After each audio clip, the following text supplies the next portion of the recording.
Hey loves, Danny here. I wanted to do a video response to Becca, Tarot Night Owl's video the other day that she talked about being yourself or being someone else. She didn't have a hashtag, I'm just kind of hashtagging it, being me, just for simple purposes.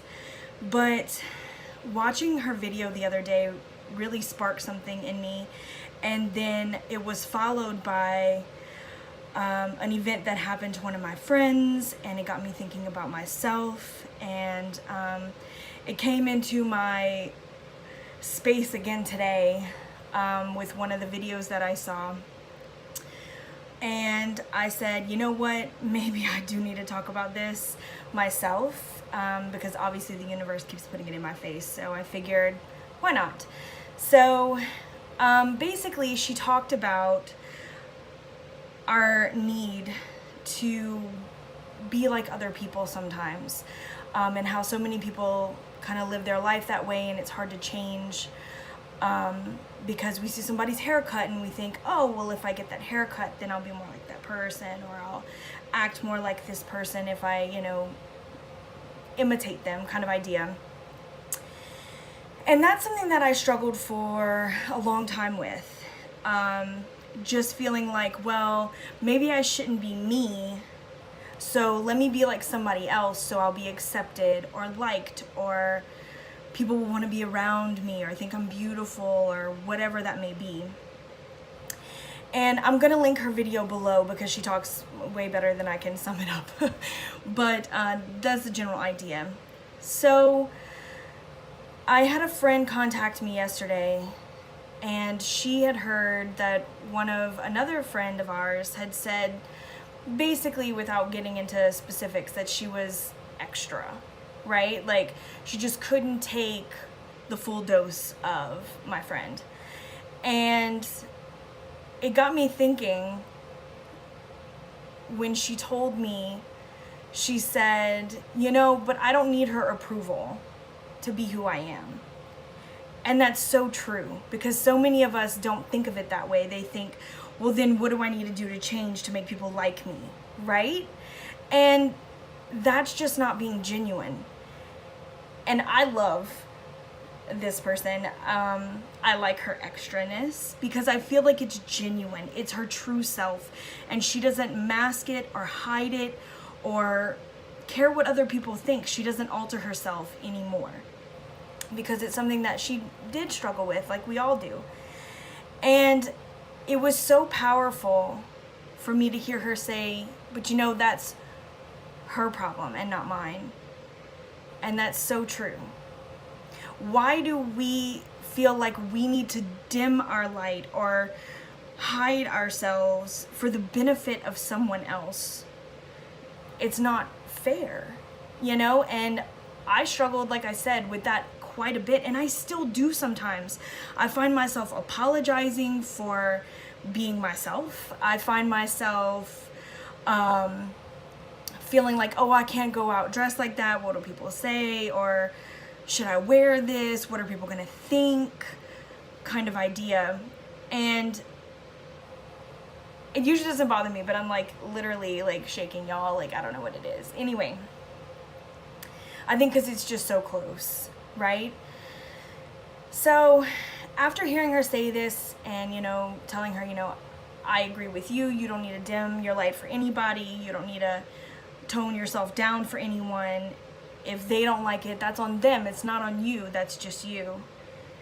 And it reminded me of the day that I announced to my friends, at my studio, that I was going to be working on certification. Like, I wanted to get certified. I was about to look into schools and programs to get certified as a yoga teacher. And everybody was super helpful. Oh, that's great, Danny. That's awesome. Anything you need. Oh, sorry. Clear cords just dropped on there. I'll help you in any way I can, blah, blah, blah. And then 20 minutes later, I heard two girls talking about how basically no one wants to get exercise advice from fat people, because what do they know? And it crushed me because one of the girls is very abrupt and very blunt. I don't vibe well with her just because she's an aggressive personality. That's just her, to everybody, not just to me.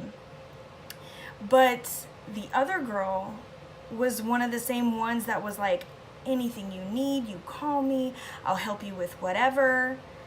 And to hear her say that, and for them to be talking about that after I just said, I was going to become a yoga instructor, was devastating, if I'm being honest. Because how do you say that just because someone has more fat on their body than you, that they're lesser of a person, that they have less to say, that they have less to offer someone else? That's like saying someone in a wheelchair can't teach you how to run. Do you know that person though? What if they were previously a marathon winner? That's what they did for a living. They had an accident and now they're wheelchair bound. Do you really think they have nothing to teach you? It's just a ridiculous way to think, because you just put somebody in a box and said that they're not worth somebody else's worth. And like I said, it crushed me. It made me feel like this is pointless. Maybe I shouldn't do it. Maybe I have nothing to offer. People are gonna look at me and they're gonna say, she can't do all these things, then why am I gonna do them? How can she tell me to do something that she can't do, or can't achieve, or can't take to the next level? She has nothing to teach me. And this was the same time that I was going to start assisting. So I was going to be in class with the teacher and I was going to assist people. And that stayed in the back of my head, and it still does sometimes. Like when my friend told me, about, her situation, how she felt super hurt because now she felt like that other person was not genuine when they would see each other and she would greet them and things like that. Now all she can see is a lie.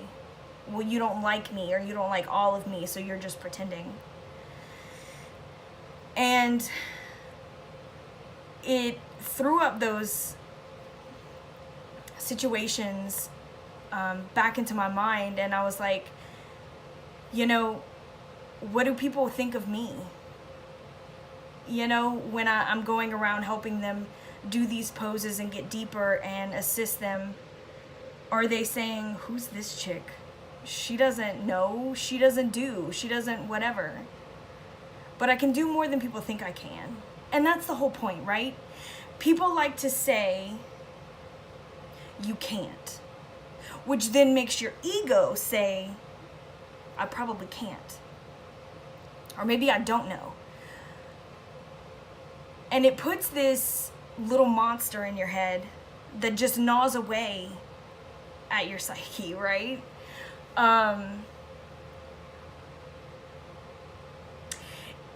And I told her about it. I said, well, this was my situation, and at first I was devastated, and then I was like, you know what? Sorry if you don't like cursing. It's coming. I said, but you know what? Fuck them. You know what I mean? Fuck them for putting a limitation on me that I'm not even putting upon myself. And I said, it's the same way with you. Fuck that. Why are you gonna dim yourself down and not be yourself just because someone else can't handle it? And it all goes back down to the way that we think of ourselves and the way that we gauge ourselves on the perceptions and assumptions of others. And it's something that I've talked about before, ages ago on, my Periscope. It's something that constantly pops up for me because I want to overcome this as best I can, or at least work towards overcoming this and just being my true authentic self. And that's not only in my actions, but in the way that I think, in the way that I dress, in the way that I express my spirituality. Why am I so scared?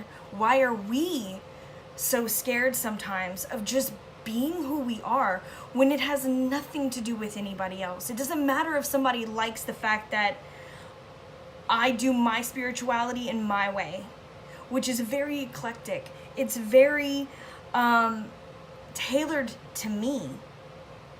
Why would someone come in and say you're doing it wrong when it's not for them? It's for me. You know, why would I worry about someone saying, I don't like that outfit, but you're not wearing it? I am. So it's not for you, it's for me. So it shouldn't matter what other people think. And it's a constant thing that pops up for me. And it's something that I started working on, honestly. I mentioned in my Decks for Decades, you know, when I had Lennon, my little girl, 4 years ago, things changed dramatically for me in the way that I started to think. It's not always a good day, right? It's not always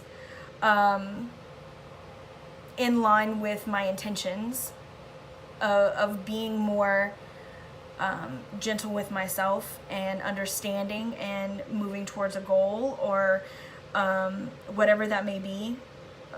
But I do try. And it was the day, I'm going to try not to like super bawl my whole eyes out right now, but I can't make any promises. I was in the mirror.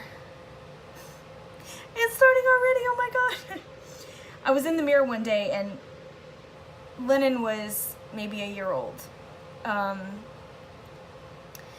And I was in the mirror and I was saying a bunch of terrible shit to myself.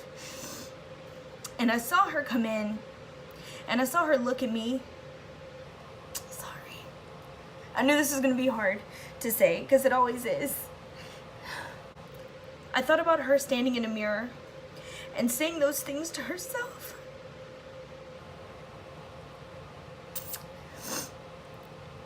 And it tore me to pieces because, sorry. And it tore me to pieces because she's perfect to me. And in those little eyes, I'm perfect to her. Because I'm her mom, you know? She thinks the world of me because I am her world right now, you know? So if she sees me pointing out and expressing such hatred to myself, that means that there's something wrong with me. So she's gonna think that there's something wrong with her. And I was like, I can't do this anymore. Because at this point, I'm not just damaging myself, I'm damaging her. And I can't do that. And from that point, I've tried to be more conscious. It doesn't always work, right? Our intentions don't always pan out, but we can at least continue to go back there and to realize that we are worthy of everything that we want, and we are worthy of other people's respect. That it doesn't matter where you are today because of something in the past. It matters where you are today as you move forward, right? I can't go back and tell myself not to do something. I can't go back and give myself a pep talk. Theoretically, I mean, you can do it in meditation and try to heal that way, which I do try to do often. But what I mean is, you know, I can't go back. I can't change the way that I am today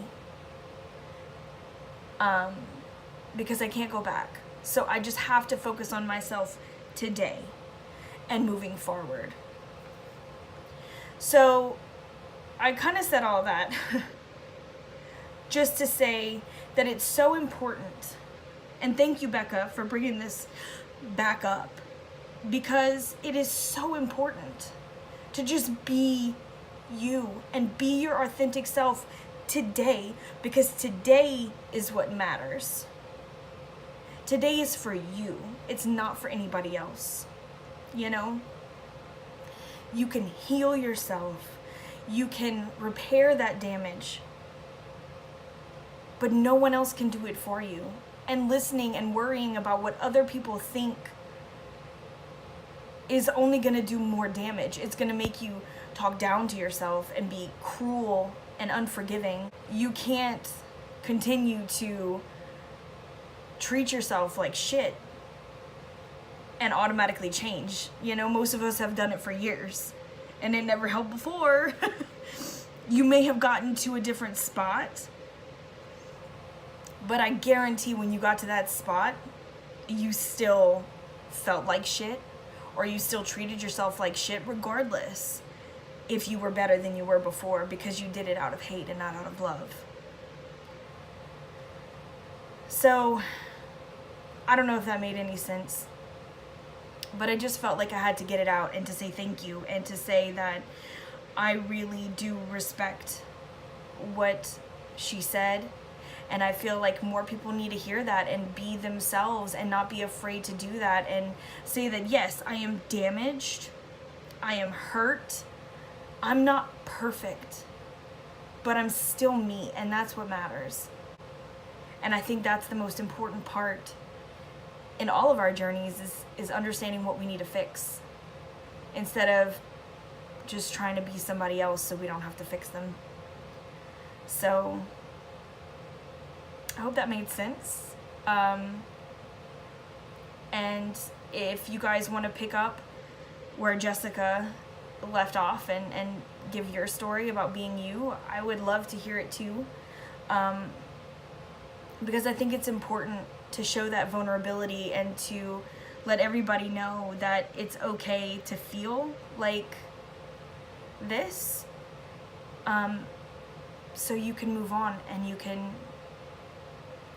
heal the best way that you can. So thank you for listening, and I'll see you guys later.